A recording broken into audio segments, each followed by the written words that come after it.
Buenas tardes. Mi nombre es Nacho Calvo. Antes de nada, las gracias por ser invitado en esta cosa novedosa, este simposio felino online. Espero que todos os encontréis bien y vuestras familias y amigos. Y sin más dilación, se empieza con la presentación. Soy, como he dicho anteriormente, Nacho Calvo.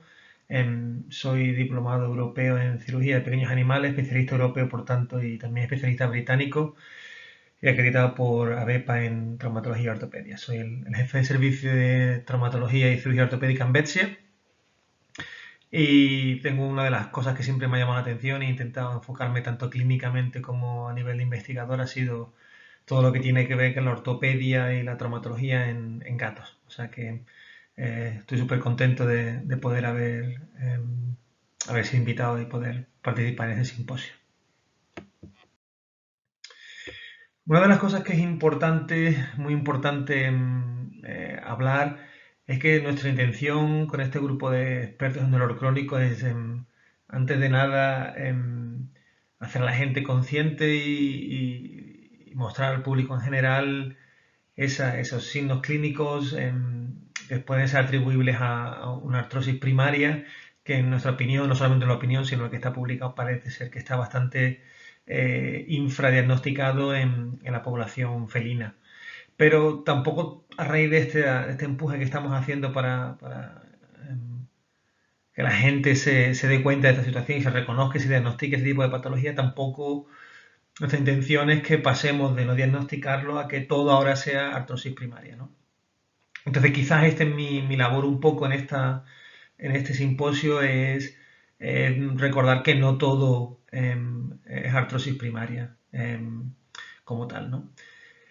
Sí, es verdad que el gato es un animal, como os han comentado en la charla anteriormente, es un animal un poco diferente, sobre todo en relación al perro, y si hay algunos tópicos, esto de que se dice que los gatos no son perros pequeños, quizás en la artrosis es uno de los casos bastante claros, ¿no? No se comportan igual los perros que los gatos. Por ejemplo, los perros, la mayoría de los casos de artrosis que vamos a tener son artrosis secundaria. Esto quiere decir que hay una causa clara, justificada, en que ha causado esta artrosis. Pues puede ser un problema de una displasia de cadera, que se produce una anomalía conformacional de esa cadera, que con el tiempo pues, se produce en excesivo roce que produce estos cambios artrósicos o ha sido en un perro, por ejemplo, a través de una rotura de un ligamento, como la artrosis que aparece después de la rotura del ligamento cruzado, o una artrosis postraumática a nivel de una fractura articular, ¿no? Eso en el gato sigue pasando, pero mucho menos. Estamos hablando en el gato en torno a un 11% o una cosa así. Mientras que en el perro yo te diría o diría que sería un 90 y mucho. Yo si empiezo a pensar los casos que yo he visto en mi vida profesional, que creo que he visto un caso de artrosis primaria en un perro, em, si he visto tres o cuatro en mi vida, ya he visto mucho, ¿no? O sea, proporcionalmente diría que en el perro el 99,9% es secundaria. Sin embargo, en el gato los cambios artrósicos que vemos secundarios, como he dicho anteriormente, un 11%.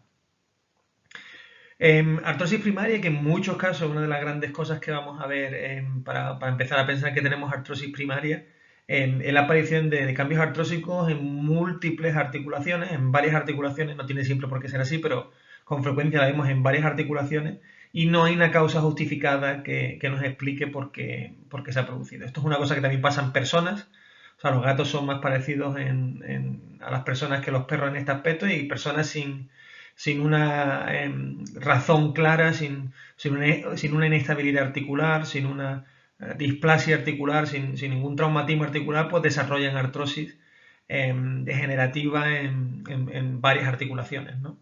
Sí hay casos que tanto yo creo que en el perro, perdón, como en el perro también, de hecho, pero en el gato y en personas hay factores que contribuyen bastante, como en la obesidad, y esto se crea aparte de la sobrecarga que pueda producir las articulaciones, fundamentalmente al hecho que en el tejido graso tenemos leptina, que es esta citoquina que es proinflamatoria y hay estudios que demuestran que ese efecto proinflamatorio puede ser también ocurrir a nivel articular y por eso personas con una obesidad marcada tienen unos porcentajes mucho más altos, por ejemplo, de artrosis en las manos que personas que tienen un peso corporal normal, ¿no? Y esto no se debe a la carga, ¿no? Porque nosotros no andamos sobre las manos, sino se debe en principio a la presencia de esa leptina que tiene ese efecto proinflamatorio y que de alguna manera agrava o insulta las articulaciones como tal. Pero como ya se ha mencionado anteriormente, esto un poco para coger el hilo con la charla anterior, sabemos que en torno al 35% de esos gatos que tienen más de 6,5 años van a tener signos artrósicos. No quiere decir que en principio a lo mejor tenga sintomatología o no, pero estamos hablando de prevalencia radiográfica. Y en torno al 90% de esos gatos de más de 12 años van a tener artrosis. De alguna manera, eso es una cosa muy importante, porque yo no veo, o nosotros somos conscientes de que no estamos viendo un 90% de gatos claramente diagnosticados con artrosis en esos gatos mayores. Entonces, claramente es una situación que se nos está pasando, se nos está yendo de las manos un poco. De alguna manera, si pensamos en que en esas artrosis primarias, donde son las articulaciones más afectadas, pues vamos a tener desde luego la columna, el codo y la cadera son quizás las más comunes. Y el diagnóstico, ya hemos hablado en función anteriormente, la charla anteriormente, no va a ser tan claramente esa cojera como vemos en un perro o una persona, sino hay que leer un poquito más fino y ver esos cambios de comportamiento, esa disminución de la altura del salto, no quieren salir fuera, a lo mejor no comen, no quieren que les toquen, se esconden cuando viene la gente. Esos pequeños cambios comportamentales que a lo mejor el cliente te dice que el gato está raro porque hace estas cosas y tú al principio no piensas que tiene mucho sentido, en el gato es una indicación de que aquí pasa algo. De hecho, incluso en artículos que yo he hecho a nivel ortopédico, como el resultado de la artrodesis de carpo en gato, las cosas que notas que cuando tiene algún tipo de falta de funcionalidad es que el gato deja de saltar a la misma altura. En vez de saltar a la encimera de la cocina desde el suelo, pues salta a una silla y desde esa silla salta a la encimera, ¿no? Eso es importante saber. Artrosis primaria, como vemos aquí en esta radiografía, afectando, en este caso son diferentes radiografías de diferentes gatos con cambios artrósicos en codo. Mencionar particularmente a veces en el codo hay que tener mucho cuidado, particularmente con el diagnóstico de artrosis primaria y puramente como tal y pensar que el tratamiento va a ser un tratamiento médico porque tenemos casos en gatos, particularmente de la misma edad, rango, gatos quizás mayores, que tenemos a nivel medial lo que se llama epicondilitis medial felina. Y en estos casos son casi unos cambios que podrían ser confundirse claramente con cambios artrósicos, quizás mineralizaciones a nivel de la musculatura, del origen de los flexores, y esas mineralizaciones a nivel del origen de la musculatura flexora pueden de alguna manera producir un roce, un contacto con el nervio cubital, y ese nervio cubital producir irritación, dolor, una neuralgia por el roce o por esa aparición de calcificaciones que, si no responden al tratamiento conservador o médico de fisioterapia, pues en algunos casos hay que quitar esas mineralizaciones que aparecen en la cara medial fuera de la articulación, que puede de alguna manera tener un efecto clínico de por sí, no solamente es la cosa artrósico, sino una razón mecánica de roce con el nervio cubital, ¿no? Entonces, muchas de estas radiografías en las que vemos una gran deposición de hueso a nivel de la zona medial, fuera de la articulación, sobre todo en la zona del epicóndilo medial, mucho cuidado. Si no persiste, sería interesante valorar si estamos ante un caso de epicondilitis medial y quizás tuviéramos que pensar en opciones quirúrgicas si todo lo demás falla. Pero como he comentado, tenemos artrosis secundaria en los gatos, ¿no? Y es importante saber si tenemos una artrosis primaria o secundaria, fundamentalmente porque la artrosis secundaria en principio debe de ser generalmente una articulación, o aunque son dos articulaciones, por lo menos una razón clara de por qué, ¿no? Se ha producido. En esta radiografía que tenemos aquí tenemos una artrosis bilateral de cadera y en principio parece que está producido porque puede haber sido una fractura de la línea de crecimiento de la cabeza del fémur bilateral. Esto a veces pasa en animales machos, también en hembras, pero en machos castrados, en que por la falta de influjo hormonal se mantiene la línea de crecimiento abierta durante más tiempo, y cuando el animal va creciendo y va aumentando el peso, esa zona es una zona muy débil y en un salto de manera espontánea se puede producir una fractura. Entonces, en este caso, sí tenemos una artrosis de cadera bilateral, pero tenemos un problema. Esto no es artrosis primaria, esto es un problema mecánico afectando ambas articulaciones. Y en este caso, pues habrá que plantear si el tratamiento médico funciona, pero en este caso, por ejemplo, en particular con este grado de artrosis debido a una fractura potencialmente de la fractura de la cabeza al fémur, pues estamos hablando de que sería un gato candidato a algún tipo de cirugía de salvamento en función de la raza, el tamaño. Podríamos plantear una artroplastia de decisión o estaríamos hablando mejor de una prótesis de cadera, ¿no? Pero no toda la artrosis lo mismo, artrosis primaria con muchas articulaciones afectadas, principalmente en un gato de avanzada edad, posiblemente nos vamos a decantar por tratamientos médicos y cambios de su vida, de su forma de actuar en la vida, en fisioterapia y tratamientos que se van a discutir en este seminario. Casos de animales con artrosis secundaria, pues si se puede solucionar el problema o hay veces que es solamente una articulación, entonces si hay una opción de cirugía de salvamento que elimine el dolor, pues se deberá de considerar. En este comentario, esta situación de hablar de tratamientos de artrosis secundaria, recordar que los gatos tienen displasia de cadera. Y esto en principio no entramos en conceptos, no es una artrosis primaria, sino una artrosis secundaria. Hay un problema del desarrollo de esas caderas y como tal se degenera y produce artrosis. Entonces, en este caso, pues habrá que ver el grado de dolor o el grado de disfunción que está produciendo esta artrosis secundaria y en función de si podemos manejarlo de manera conservadora, de manera médica, perfecto.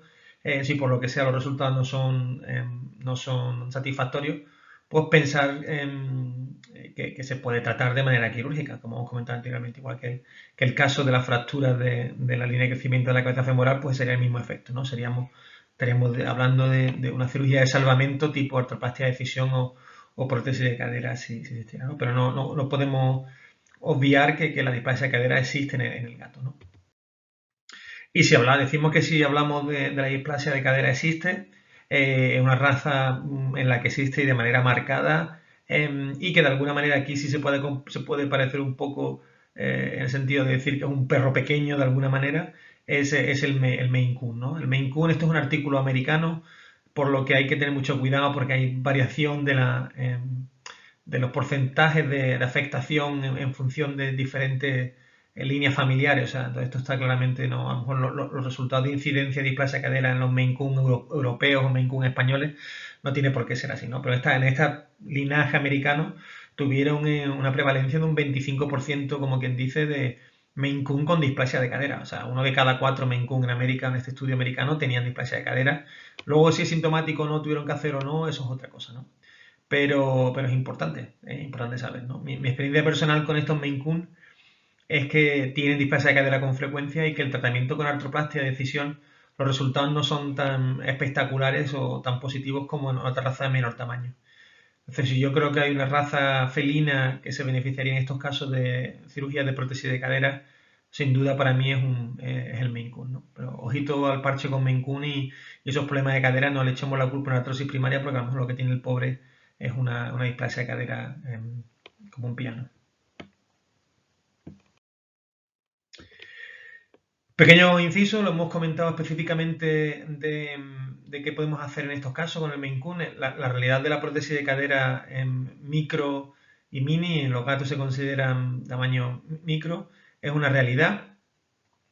Hacer una artroplastia de decisión no es una salvajada, no voy a ser una persona tan radical, pero sí que diferentes razas, como gatos así de tamaño grande, esos Maine Coon, por ejemplo, se benefician, de mi punto de vista, más de una prótesis de caderas que de una artroplastia de decisión. Yo creo que esto es una decisión que tiene que ser tomada por el cliente, informada, y yo creo que hoy en día la prótesis de cadera ha avanzado de tal manera que es una decisión propia del propietario, ¿no? Si quiere darle al gato la mayor posibilidad de tener una vida activa, saltar igual que antes y tener una vida al 100% vuelta a la normalidad, la prótesis de cadera quizás sea la forma más segura. Sí, es verdad que hay algunas posibilidades de errores y de complicaciones, una técnica complicada. La artroplastia de decisión es más fácil, los resultados son aceptables en la mayoría de los casos, no en todos. Y si bien una cosa que aunque sería una falsa un poco, si consuelo de alguna manera, es mucho más fácil convertir una prótesis de cadera fallada en artroplastia de decisión que una artroplastia de decisión que no va bien hacer una prótesis de cadera. Al hacer una artroplastia de decisión se producen cambios en el tercio proximal del fémur, se reabsorbe el hueso, se produce esclerosis e incluso se llega a producir casi como un cuello de botella en el fémur. Y entonces, si por lo que sea esa artroplastia de decisión no va bien, técnicamente realizar una prótesis de cadera sobre una artroplastia de decisión fallida, técnicamente es muy, muy difícil. Yo de hecho prácticamente me niego a hacerlo. El índice de fallo que hay es tan alto y las complicaciones son muy altas. Es una situación casi desesperada. Sin embargo, si por lo que sea tienes un problema con la prótesis de cadera, no funciona, se luxa o lo que sea, y tienes que convertirlo, pues como en el gato es una prótesis cementada, con cierta facilidad puedes extraer el vástago, que es el componente que va en el fémur, y lo mismo pasa con el cotilo, que el plástico que se cementa en el acetábulo, y teóricamente lo podrías dejar como una artroplastia de decisión. Sí es verdad que sería la artroplastia de cadera más cara del planeta, pero desde el punto de vista clínico, si quitamos la economía, o echamos para un lado la economía es la decisión propia del propietario, pues la opción es clara, prótesis de cadera primero, y ante un posible fallo siempre nos queda la opción de artroplastia de decisión con unas ciertas garantías de resultados. O sea que realmente, desde el punto de vista clínico, se pierde poco por intentar la prótesis de cadera, que el problema es fundamentalmente económico y eso tiene que decidirlo el propietario como tal. Pero como dije anteriormente, yo no me considero una persona radical ni mucho menos. Y aquí vemos claramente que un estudio, y el último autor soy yo, y que yo quería saber porque fue a raíz de un empuje muy grande hacia prótesis de cadera en todos los gatos del mundo mundial, y prácticamente diciendo que el que hacía una artroplastia de decisión en un gato, poco más o menos que era un salvaje, y tampoco esa ha sido mi impresión, ¿no? Yo no voy por ahí diciendo que es que hay que hacer prótesis de cadera en todos lados o no. Y me dio por mirar pues, gatos específicamente con patologías solamente de cadera, una cadera, para ver realmente cómo se recuperaban después de una artroplastia de decisión. Y los resultados fueron bastante positivos, con prácticamente la mayoría de los gatos recuperándose entre 1 y 2 meses y prácticamente volviendo a la normalidad de sus actividades. El que tardó más y el que quizás tuvo algún problema fue un caso de artroplastia bilateral. Ese tardó más. O sea, la artroplastia bilateral quizás a corto plazo lo pasen peor y que quizás le pueda quedar un poquito más de minusvalía en el largo plazo si tenemos que hacerlo en las dos caderas. Si es solamente una cadera, yo creo que entre la cadera sana y la funcionalidad que tienen de la afectada suelen ir bastante bien. Situaciones en las que a lo mejor te estás plantando una artroplastia en bilateral, a lo mejor quizás considerar, por ejemplo, una prótesis de cadera en alguna de ellas o en las dos, pues también podría ser una situación razonable, ¿no? Pero el resultado esto se valoró con un cuestionario con los propietarios en el que se preguntaban ciertas actividades felinas, saltar, correr, trepar, la altura del salto, necesidad de medicamentos después y los propietarios lo valoraron antes y después de la cirugía y el resultado fue de bueno a excelente en la mayoría de los casos en los plazos que tuvimos de tiempo de plazo medio a largo. O sea que evidencia científica hay para poder hacer una artroplastia de decisión, solamente, como yo siempre digo, no hay una cirugía que sirva para todos los casos, ¿no? Hay que valorar cada caso por cada caso y decidir qué es lo mejor, valorando el riesgo y las situaciones del paciente, las situaciones mecánicas, las situaciones biológicas y los factores clínicos que afectan a ese animal en el que podemos incluir pues las posibilidades económicas del propietario o dónde vive el gato o qué facilidad tienen para restringir su actividad o no restringir su actividad y estas cosas, ¿no? Pero como siempre, decisión del cliente y debemos darle todas las opciones posibles que hay. Otra de las grandes situaciones que tenemos en veterinaria, sobre todo en perros, pero también en gatos, y es un caballo de batalla, es la rotura del ligamento cruzado. El ligamento cruzado nos va a dar otra vez de nuevo una artrosis secundaria, ¿no? En ese caso tenemos que estar al tanto de cuando vemos esa rodilla artrósica, realmente ver si se debe a un problema primario o tenemos una inestabilidad articular que nos está produciendo esos cambios secundarios, ¿no? Entonces, Otra cosa que hay que tener siempre muy en la cabeza que el hecho de que veamos radiográficamente cambios artrósicos automáticamente no quiere decir que esa sea la razón del problema o que esos cambios artrósicos estén produciendo dolor. Uno de los casos más claros es los cambios artrósicos en rodillas, usando el perro como ejemplo por la frecuencia que se ve. Todos los perros con rotura del ligamento cruzado tienen cambios artrósicos, tienen artrosis de rodilla. Pero el dolor o la claudicación que le produce la alteración que se da en la rodilla no es la artrosis que se está produciendo, por lo menos inicialmente. Se debe a que tiene una inestabilidad ligamentosa en que esa rodilla no está estabilizada. O sea, hay que tener mucho cuidado y valorar en cada caso, ¿es realmente la artrosis lo que está produciendo el cuadro clínico o es la artrosis un hallazgo incidental? Cantidad de perros hacen una vida normal y tienen un codo que sacamos radiografía y tiene una artrosis galopante, pero su calidad de vida, su funcionalidad es igual. Pues lo mismo de alguna manera puede pasar en el gato. O sea, no hay que de alguna manera desestimar o no darle importancia a los cambios artrósicos en el gato, sobre todo los cambios artrósicos primarios. Simplemente hay que ver, hay que asegurarse qué sintomatología tiene ese gato y hay que enterarse de qué le está pasando a ese gato. Ese gato ha cambiado su forma de comportarse, no salta igual que antes, se esconde, no quiere que le toquen, no sale a la calle, un gato que tenía acceso a la calle ahora no quiere salir a la calle.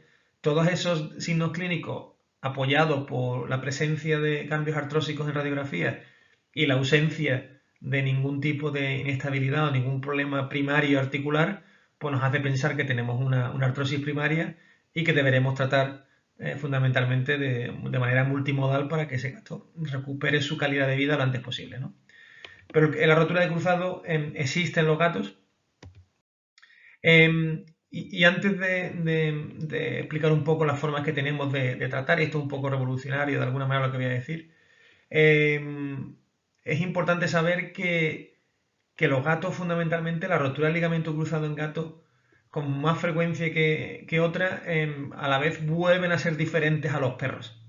Los perros suelen tener una rotura de ligamento cruzado del tipo degenerativa, en el que sin ningún tipo realmente de fuerza o traumatismo, es un ligamento que se va deshilachando, se va degenerando poco a poco.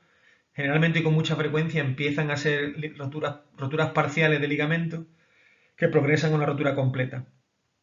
¿No? En el gato, con más frecuencia que no, se trata de una rotura traumática. Algo ha pasado, sobre todo gatos que a lo mejor son obesos, podríamos tener un poco de causa un poco común, un poco degenerativo y el sobrepeso y algún salto o alguna actividad suprafisiológica que puedan dar a la rotura del ligamento cruzado. Pero muchos gatos, particularmente en países como cuando yo estuve en Inglaterra, que los gatos con mucha frecuencia son gatos que tienen lo que llamamos outdoor, que son gatos que tienen acceso a la calle, que tienen esa gatera para entrar y salir. Con frecuencia algo pasa y vienen cojeando. Se han quedado con la pata atrapada en algún lado y han tirado y se han forzado y se han roto el ligamento. Quizás en el gato la rotura del ligamento cruzado sea más parecida a la persona que el perro. Y eso es muy importante en el gato porque cuando tenemos una rotura del ligamento cruzado hay que sospechar en muchos aspectos que es una rotura traumática. Y para que se rompa un ligamento cruzado ha tenido que haber un impacto o un tipo de accidente con una fuerza significativa. Y es muy importante asegurarse que los otros ligamentos de las rodillas no estén rotos.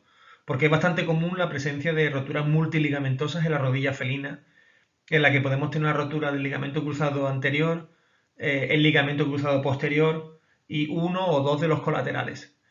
O sea que hay que hacer un examen muy concienzudo de esa rodilla.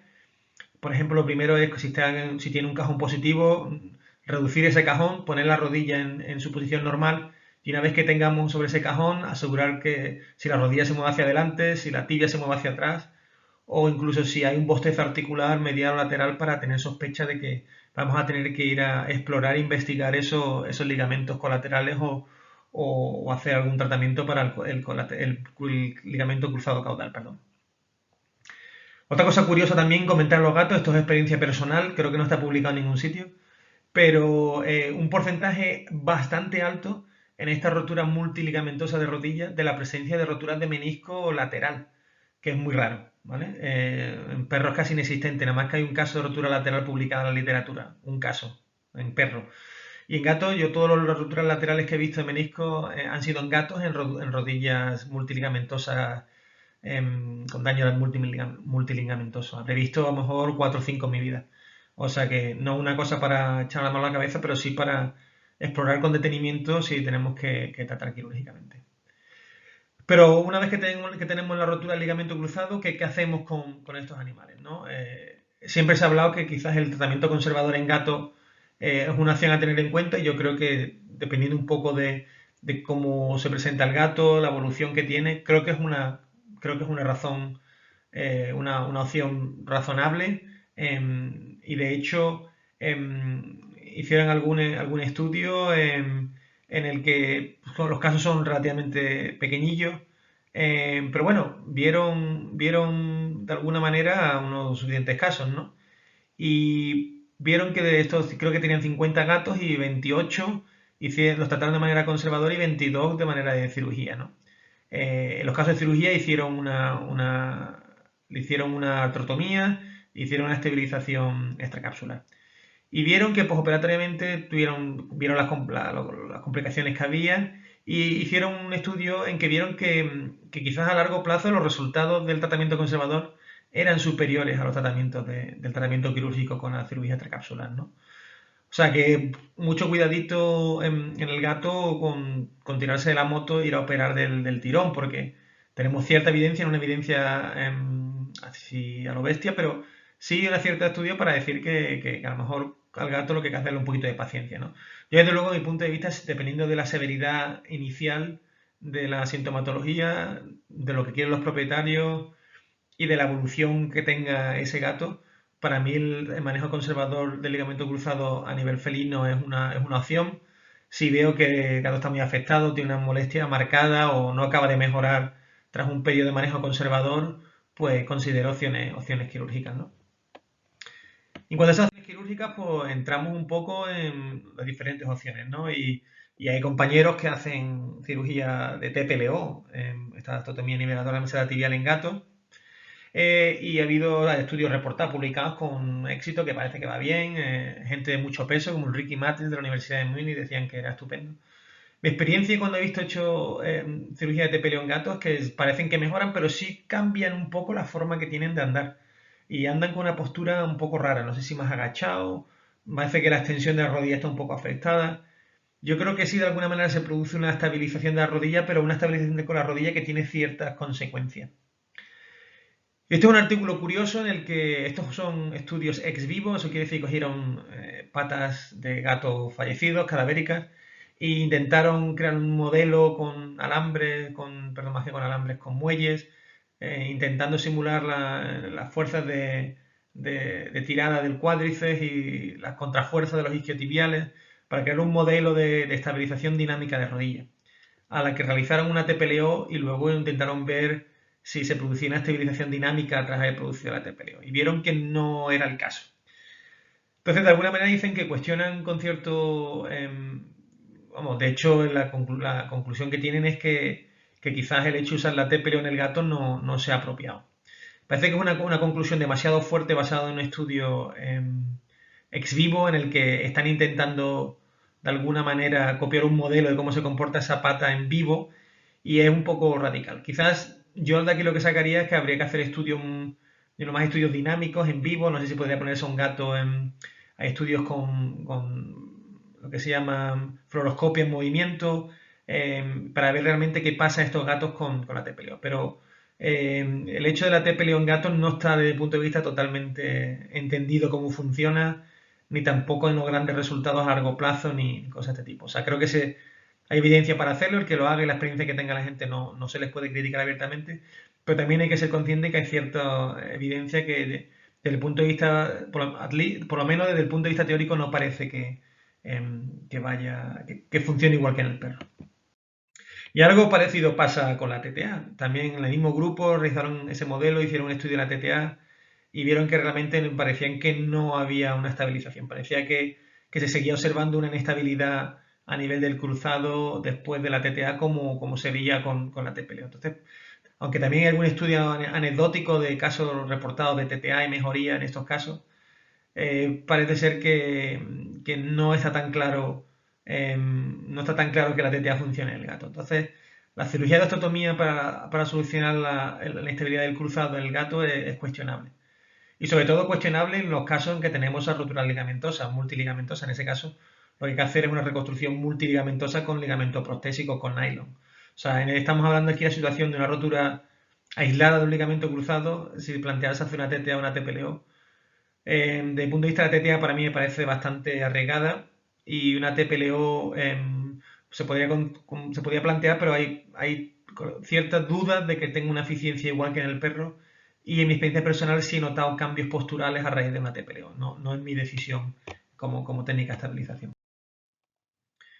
Quizás si tuviera que estabilizar a un gato la rodilla, lo haría con un ligamento, con una prótesis extracapsular parecida a la de los perros. Hay un estudio que pongo aquí de Soren Lanley-Hobbs, que es la gurú de la cirugía ortopédica felina, y Ricardo de Sousa, un buen amigo mío, que hizo el estudio como parte de su proyecto de residencia, y hicieron diferentes estudios de dónde posicionar el anclamiento, si usar el sesamoideo como punto de anclaje en el fémur caudal. No ha sido eso nunca mi técnica de elección porque el sesamoideo felino es muy móvil. Entonces la sensación de cuando tú anclas esa sutura parece que ese punto de anclaje no es muy sólido. Y yo desde siempre he sido de opinión de poner un tornillo craneal y un poquito distal a esa favela o a ese sesamoideo, como se dice en español. Y luego en este punto está descrito diferentes puntos de anclaje, tanto a nivel proximal como distal, y cuál es el punto mejor o más isométrico para que esa sutura se comporte, ese prótesis ligamentoso se comporte mejor. El término isométrico, por aquellos que no entendáis, eso quiere decir qué puntos tienes que anclar la sutura para que la tensión de ese ligamento artificial se mantenga constante durante el rango de movimiento de flexo-extensión de esa rodilla. Pues hay diferentes, si lo pones en diferentes puntos, a lo mejor si tú lo puedes mantener como una buena tensión en extensión, pero se afloja en flexión o al revés, ¿no? Entonces, o lo tienes de una manera tensionada, correcta en cierto rango de movimiento, pero cuando quieres hacer el de flexión, casi que no puedes flexionar porque la tensión es tan grande que no funciona. En esos casos, al final la rodilla se va a flexionar y lo que vas a conseguir es que se prolongue una elongación de esa sutura antes de tiempo o que se rompa directamente, ¿no? Porque la biología y el cuerpo siempre prevalece sobre los implantes, ¿no? Si pides un implante que te hay que trabajar excesivamente, por algún lado va a salir el tema. O se va a romper el implante, o te va a romper el hueso, o te va a hacer algo. No se pueden forzar situaciones que no son de alguna manera fisiológicas, de alguna manera. La luxación de rótula también es una cosa que nos puede producir una artrosis o sintomatología parecida a la de la artrosis primaria. Un cruzado puede ser ese animal que de pronto no quiere saltar o que anda con cierta rigidez, que se esconde. O sea, los gatos, yo siempre he dicho que son muy difíciles de valorar porque generalmente el perro, si ves que un perro está muy mal, pues lo ves bastante claro, ¿no? El gato puede ser que esté un poquito raro y que esté un poco apenado, que esté entristecido, o que el perro tenga, o que el gato tenga un linfoma y está a punto de morirse. O sea, ellos tienen una forma de comportarse sutil y que muchas veces no te permite valorar la gravedad de sus signos clínicos, ¿no? Y entonces muchas de estas patologías, o todas estas patologías articulares felinas, la sintomatología puede ser muy parecida a esa de la de una artrosis primaria, en la que no se ve una cojera clara, pero sí se ve unos cambios que asociamos con minusvalía porque el animal se encuentra o con dolor o con insuficiencia mecánica. Y lo mismo puede pasar con la rótula. La rótula es menos prevalente la luxación de rótula menos prevalente que en perro, pero existe, ¿no? Y de alguna manera, quizás aquí al igual, quizás la primera línea de actuación es el tratamiento conservador, pérdida de peso, si es el caso del felino, fisioterapia para intentar fortalecer la musculatura del cuádriceps y los isquiotibiales. Generalmente la luxación de rótula en el gato no obedece a grandes problemas de alineamiento, como suele ser en el perro, en el que tengamos deformidades de varo distal del fémur o problemas de tibia o problemas de este tipo.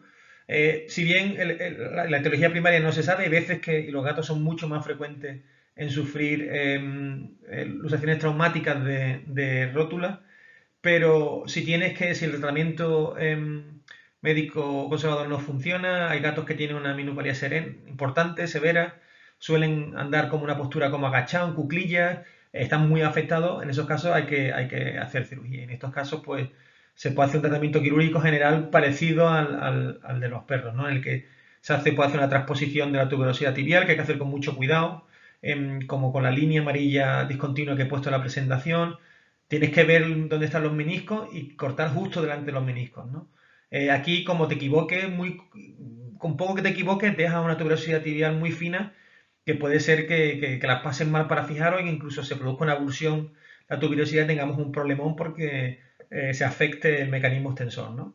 Hay veces que la rótula en el gato es mucho más ancha que en el perro y a veces una técnica para facilitar que se meta en su surco es como cortar un poco los extremos, como hacer un estrechamiento de la rótula, o sea, cortar hueso para dejarla más rectangular de alguna manera para que entre mejor en su surco y la surcoplastia que está definida en el gato. Hay un libro de traumatología felina de Pierre Montabon, Katia Voss y Sorel Annie Hobbs que cualquiera que quiera hacer traumatología felina debería tener en su repisa.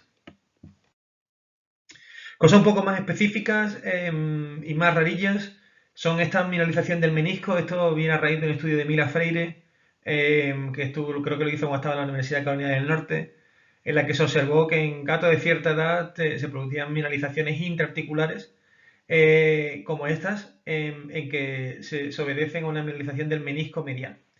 Esto es un porcentaje elevado, en torno a un 47% de gatos en una o dos rodillas. Esto es una cosa que si no la habéis visto porque no habéis fijado. Pero esto, en el momento que empecéis a ver radiografías de gato de rodillas, os veréis con una frecuencia importante. Siempre en el menisco medial y parece que está asociado con algún tipo de artrosis, no sé si artrosis primaria o alguna inestabilidad subclínica, o no se sabe bien si es una causa o una consecuencia. Hay una cierta, no se sabe todo de esto, no sabemos si la artrosis se manifiesta produciendo una mineralización del menisco o la mineralización del menisco progresa hacia una artrosis secundaria, pero hay que observar esto, puede que sea algo que justifique lo que estamos viendo en ese animal, ¿no? Si la sintomatología puede justificarse con una artrosis, con un dolor de rodilla, una situación pero no hay inestabilidad, puede ser una indicación de un proceso artrósico degenerativo de rodilla, ¿no? Pero pongo el significado clínico con una interrogación porque muchos gatos lo tienen y yo los he visto y es realmente un hallazgo incidental, ¿no? Pero es como cuando vemos a una mineralización en el tendón supraespinoso en el perro, puede que sí o puede que no sea algo significativo, hay que ponerlo en relación a las otras cosas que tenemos, ¿no? Y es mucho más frecuente en gatos mayores de 10 años. Poliartritis inmunomediada también puede ser que nos confundan. Si están muy afectados, pues vamos a ver animales que tienen sistémicamente mal, ¿no? Va a ser mucho más severa la sintomatología que si fuera artrosis primaria. Pero hay casos que no están tan mal, ¿no? No están sistémicamente tan mal y pueden confundirse. Podemos confundirlo con que no se quieran mover, no quieran saltar. Toda esa sintomatología se escondan, toda esa sintomatología difusa de los gatos, bien puede ser una poliartritis inmunomediada, ¿no? Esos campos de comportamiento, fiebre a veces en estos casos los vemos y en principio deberíamos ver con mucha frecuencia un derrame articular en varias articulaciones, deberíamos ver que hay líquido en varias articulaciones, la rodilla, los carpos y sobre todo dolor en la manipulación de esas articulaciones si el gato nos deja explorarle y manipularle. No es el objetivo meternos a nivel a largo plazo de esta poliartritis inmunomediada, pero ver si tenemos un tipo erosivo o no erosivo. En las erosivas un porcentaje importante asociado a enfermedades infecciosas. Hay que hacer un buen screening en estos casos. Dos tipos, os enseñaré cómo se ven en radiografía. El pronóstico quizá peor en las artritis erosivas que las no erosivas, en las que no se ven cambios óseos y hay que asegurarse que hacer un buen screenaje para ver si dentro de las artritis no erosivas es idiopática, no hay razón, o tenemos una causa que está produciendo esa artrosis o esa artritis inmunomediada de manera reactiva, ¿no? Esto es un caso de una radiografía de artritis reumatoide en la que vemos un pequeño punteado en el hueso carporradial y en el codo vemos también como en el hueso vemos como pequeños punteados negros que nos están enseñando estos cambios erosivos. Esta es otra artritis, otro tipo de artritis erosiva en gatos, es la que se llama proliferativa periostal, en la que vemos estas reacciones periósticas en las proximidades o incluso dentro de las articulaciones como tal. El tratamiento es similar en ambas, quizás el pronóstico de las erosivas peor que las no erosivas. Y aquí os dejo unas imágenes de tratamiento de cómo se podría tratar en estos casos. No es el objetivo de meternos al fondo en este tipo de discusión. ¿Qué es esto? Esto lo que vemos aquí, quizás teóricamente son radiografías bastante avanzadas y agresivas. Yo creo que la expectativa en este caso sería un gato con una sintomatología bastante llamativa, pero quizás en menos casos podría ser confundido con una artrosis primaria o incluso se puede confundir con una artrosis masiva, ¿no? Pero estos casos, estos cambios tan exuberantes a niveles óseos, que se puede ver a nivel de la pelvis, de rodilla, de columna, son típicos de la hipervitaminosis A. Que está causado por dietas con hígado. Esto gracias a Dios por hoy en día cada vez la gente hace más comidas comerciales o da más comidas comerciales a los gatos que caseras, pero quizás en un ambiente rural o algo todavía se pueda ver estas cosas, ¿no? Requieren comida con hígado durante meses. Esto no se embaraza porque le des un trozo de hígado a un gato un día, ¿no? Que estos osteofitos, estas artrosis a nivel de columna y hueso, y yo creo que en función de donde se produzcan estos cambios, así serán las consecuencias clínicas, ¿no? Y cree que esta intoxicación, esta hipervitaminosis, produce un problema con el colágeno, dando esas alteraciones de inserciones musculotendinosas del periósteo. Esta es una teoría de cómo funciona. Los signos, como he dicho anteriormente, depende un poquito de dónde se encuentren, cojera, rigidez, no se quieren mover, pero también hay no ortopédicos, ¿no? Quizás compresivos por la aparición de esos volúmenes óseos, ¿no? De esa aparición masiva de hueso, ¿no? Que en algunos casos, si es en la columna, pues puede comprimir un nervio y hacer un signo de raíz nerviosa, un Horner, o incluso algún desplazamiento traqueal o esofágico si tenemos un aumento de hueso a nivel de la columna ventral, ¿no? O sea, dependiendo de dónde se encuentre, así serán los signos clínicos. Cosas raras, pues también hacen cosas raras los gatos. Estas deformidades óseas, como una displasia, un fémur deforme, la pelvis no es normal, el fémur distal parece que está bombado. Vemos a nivel de columna unas lesiones ahí como de fusión, no se ven claro nítidamente los cuerpos vertebrales. Y esta imagen de animales con una gran falta de movilidad y deformaciones faciales. Por ejemplo, este caso es un ejemplo de mucopolisacaridosis tipo 2, ¿no? Que es una enfermedad lisosomal, problema con degradación de glucosaminoglicanos y otras macromoléculas por defectos enzimáticos, y dan problemas a nivel de cadera, columna, huesos largos, a nivel del cráneo, y suelen aparecer los signos clínicos antes de la madurez, ¿no? Y esto lamentablemente no hay tratamiento y puede ser bastante limitante en gatos. Otra cosa que nos pueden dar esa sintomatología de no querer saltar, no querer moverse, son estas osteopatías metafisarias que comentaba brevemente anteriormente. Se llama osteopatía metafisaria, pero en realidad lo que se produce aquí es la línea de crecimiento de la fisis femoral de la cabeza del fémur está prolongada, debería estar cerrada, pero suele ser en machos castrados y esa falta de testosterona hace que esta línea de crecimiento estén abiertas más tiempo de lo que deben y al crecer y el peso hacen que en ciertos momentos cuando salten o cosas de este tipo, pues se produce una fractura por esa zona porque es débil, ¿no? Suelen ser machos castrados menos de 2 años, 50% bilateral. Puede ser que aparezca uno y luego a las semanas o a los meses otra. No es como un Lesperte de un problema vascular. Yo creo que esto es un problema puramente de que la línea de crecimiento está abierta más de lo que debería y no está diseñada para aguantar las fuerzas que vienen con un gato de ese tamaño, de alguna manera. Y lo que se produce es que si no operamos esto pronto, como la radiografía que hay más arriba, pues se produce una no unión atrófica y entonces ya no hay forma, ya es una cirugía de salvamento. Si lo cogemos fresquito, en menos de una semana, pues se puede de alguna manera poner, se puede fijar con 2 agujitas y que consolide. O sea que ante situaciones hay que ser proactivo y verlo. Llegando al final, otras cosas raras, estos son estos gatillos que tienen las orejas así como caídas hacia adelante, que son muy graciosos, pero eso es un problema del colágeno. Esto lo vi por suerte en Escocia con cierta frecuencia, bueno, suerte porque lo sé diagnosticar, mala suerte por los gatos porque poco puedes hacer en muchos aspectos, pero esto se da en la raza fundamental es el Scottish Fold, que tiene un problema tiene esas orejitas dobladas y el problema que tiene es un problema de colágeno. Y ese problema del colágeno hace que se produzcan estas deformidades y estas exuberancias de huesos que al final lo que se producen es como unas artrosis masivas y a veces están así con estas deformidades gordas y se medio manejan y no son no tienen grandes dolores y otras veces tienen mucho dolor, tienen posibilidad mecánica y a veces pues tienes que hacer cirugías importantes del tipo de artrodesis o cosas de este tipo para manejarle y en algunos casos si están muy afectados o tienen defecto a nivel de columna, pues la verdad que a lo mejor ahí incluso puede llegar a la eutanasia en estos casos. Por frecuencia no suelo ver muchos animales puros, o sea, que sean homocigotos, pero sí algunos que son heterocigotos y en los heterocigotos los signos son más sutiles, más compatibles con la vida, pero si veis gatitos con las orejas dobladas y alteraciones óseas, pues saber que puede ser esto y no hay un tratamiento aparte de hacer cirugía de salvamento en los casos que se pueden.